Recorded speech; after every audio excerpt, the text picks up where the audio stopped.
नमस्ते भ्युअर्स, हजुरहरूलाई आज चाहिँ म तपाईहरुलाई आफ्नै किचनमा भएको सामानहरूले आफ्नो हेयर अनि स्किनको कसरी केयर गर्न सक्छौं हामीले भनेर म सानो भिडियो देखाउन गइरहेको छु। आशा छ हजुरहरूले मेरो भिडियो पुरै हेरेर लाइक अनि फलो गरिदिनुहुन्छ भनेर। यसमा चाहिँ म यो भिडियोमा चाहिँ तपाईहरुलाई देखाउँदै छु कि मैले तोरीको तेल अनि मेथी खारेर चाहिँ मजाले खारेर त्यो तेललाई चाहिँ तपाईले अलिक सेलाउनु दिनुपर्छ र त्यो सेलाइसकेपछि मनतातो बनाएर यसरी तपाईले आफ्नो जराहरुमा, कपालको रुट्सहरुमा, स्क्याल्पमा मजाले अप्लाई गरेर सानो सानो सेक्सन लिएर मजाले स्क्याल्पमा तपाईले अप्लाई गर्न सक्नुहुन्छ। त्यसपछि तपाईले स्क्याल्पमा मजाले अप्लाई गरिसकेपछि स्क्याल्पमा पनि मजाले फिंगर टिप्सले तपाईले मजाले मसाज गर्नुहोस्।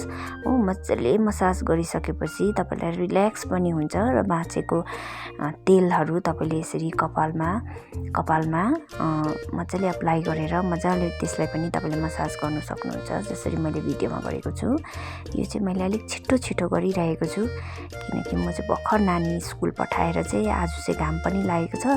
मजाले म आफ्नो केयर गर्छु भनेर चाहिँ कामहरु पनि सोच्दै अब छिटो यो तेल लगाइराखेर चाहिँ 1 घण्टा राख्छु। अन्त म मेरो किचनको कामहरु गर्छु भन्दै म चाहिँ तेल लगाएको, त्यही भएर अलिक छिटो गरिरहेको छु र कपाल पनि झरेको देख्नुभयो, यसरी झर्छ हो। त्यही भएर तेलहरु चाहिँ बेला हेयर ओइल चाहिँ गर्दै गर्नुपर्छ। अन्त मजाले फेरि पनि म मसाज गर्दैछु स्क्याल्पमा। मजाले सन्चो हुन्छ आफूलाई पनि के टाउको दुखेकोहरु छ भने पनि सन्चो हुन्छ हो। अन्त त्यसो भन्दै म चाहिँ अहिले फेरि तपाईहरुलाई नेक्स्ट भिडियोमा यसमै हुन्छ कनेक्ट। यसमा चाहिँ म फेरि तपाईहरुलाई स्किन केयर पनि देखाउने छु, हेर्दै जानु होला।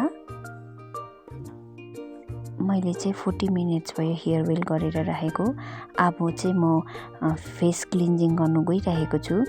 यो भिडियोमा चाहिँ मैले एकदमै अर्ग्यानिक कुराहरुले हेयर मसाज पनि गरे, हेयर ओइल पनि गरे है तोरीको तेलले भनेदेखि अब फेस क्लिन्जिङ पनि म घरभित्रै भएको सामान, हाम्रो किचनमै पाइने सामानले चाहिँ क्लिन्जिङ गर्नु गइरहेको छु। त्यही भएर मैले चाहिँ यो पाली चाहिँ दुध लिए, काँचो दुध है, र मिल्क चाहिँ अलिकति लिएर त्यसमा चाहिँ कटन डिप गरेर कटनले चाहिँ म आफ्नो फेसलाई चाहिँ क्लिन गर्दैछु।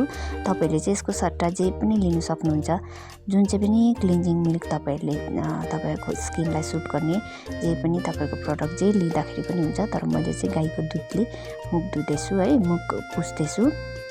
यसरी कटनमा चाहिँ मैलाहरु आउँछ हैन।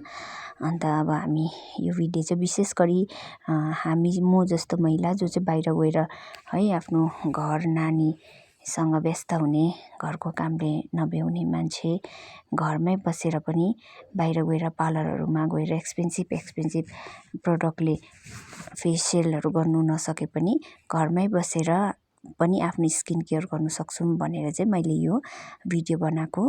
अन्त मैले दुधले फेस मसाज, फेस क्लिनिङ गरिसकेपछि चाहिँ मैले कोकोनट ओइलले चाहिँ उयो गर्दा तपाईहरुलाई मैले अघि देखाए पनि प्योर कोकोनट ओइलले मसाज गर्दैछु। अन्त यसले चाहिँ यसरी कोकोनट ओइलले चाहिँ मसाज गर्दै मजाले एन्टी क्लकवाइज गर्दै मेरो फेस चाहिँ पुरा ड्राई भएको छ नि त, पुरा ड्राई भएको थियो। त्यही भएर मैले चाहिँ कोकोनट ओइल नै लिए। यसमा चाहिँ तपाईहरुले कुनै पनि मसाज क्रिम लिन सक्नुहुन्छ या त कोकोनट ओइलै तपाईहरुलाई राम्रो लाग्छ भने पनि कोकोनट ओइल या त एलोभेरा जेलले, जसको स्किन चाहिँ पुरा ओइली छ भने एलोभेरा जेलले पनि तपाईहरुले स्किन मसाज गर्न सक्नुहुन्छ। यसरी मजाले है अपवर्ड उयसमा तपाईहरुले यसरी मसाज गर्नुहोस्, बिस्तारै मसाज गर्नुहोस्। एटलिस्ट 10 मिनेट तपाईहरुले मजाले आफ्नो फेसको मसाज गर्नुहोस् हो।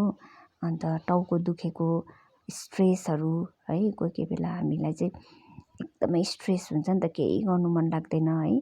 हामी महिला दिदीबहिनीलाई चाहिँ त्यसै पनि नानी, घर झ्याउ भएको जस्तो फिल हुन्छ भने चाहिँ म चाहिँ त्यतिखेर चाहिँ स्किन केयर गर्ने गर्छु। त्यतिबेला चाहिँ मलाई एकदमै फ्रेश फिल हुन्छ स्किन केयर गर्दा चाहिँ। अन्त म चाहिँ यसरी आफै घरमै आई मसाज पनि गर्दैछु हो। अन्त घरमा चाहिँ म यसरी स्किन केयर गर्छु। तपाईहरूले पनि अल्छी नमानिकन यसरी घरमा स्किन केयर गर्नु सक्नुहुन्छ। अन्त अहिले चाहिँ समरले गर्दा पुरा हातहरू पनि ड्राई भएको हुन्छ है। अन्त त्यही भएर अब म चाहिँ फेरि यसमा चाहिँ अब मसाज सकेँ होइन, मसाज सकेर चाहिँ अब म फेस प्याक बनाएर आफै घरमा बनाएको फेस प्याक लाउनु गइरहेको छु। यो फेस प्याकले चाहिँ तपाईँको स्किनमा भएको ट्यानहरू है, अन्त यसले चाहिँ तपाईँको स्किनलाई रिजुभिनेटेड पनि गर्छ, त्यही गर्छ।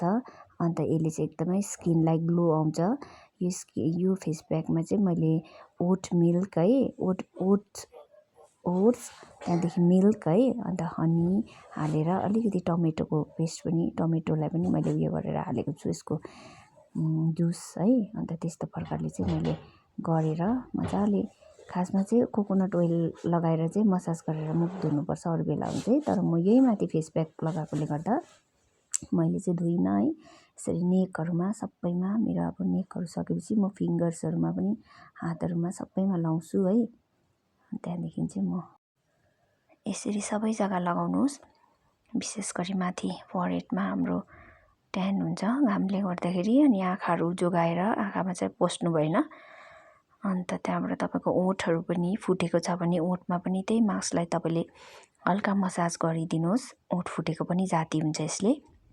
अन्त उब्रेको चाहिँ हातमा मजाले मसाज गर्नुहोस्, हातहरू हाम्रो काम गरेर ड्राई भएको हुन्छ नि त।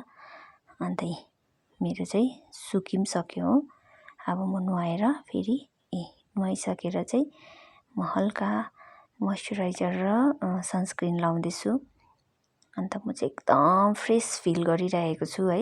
स्ट्रेसहरू पनि मेरो एकदमै हटेको जस्तो फिल हुन्छ मलाई चाहिँ यसरी स्किन केयरहरू गरिसक्दाखेरि चाहिँ। अन्त गरिसकेर चाहिँ तपाईहरूलाई कस्तो लाग्यो मेरो स्किन, अनि यो भिडियो चाहिँ तपाईँहरूले हेरेर लाइक अनि कमेन्ट गरिदिनु होला। Thank you.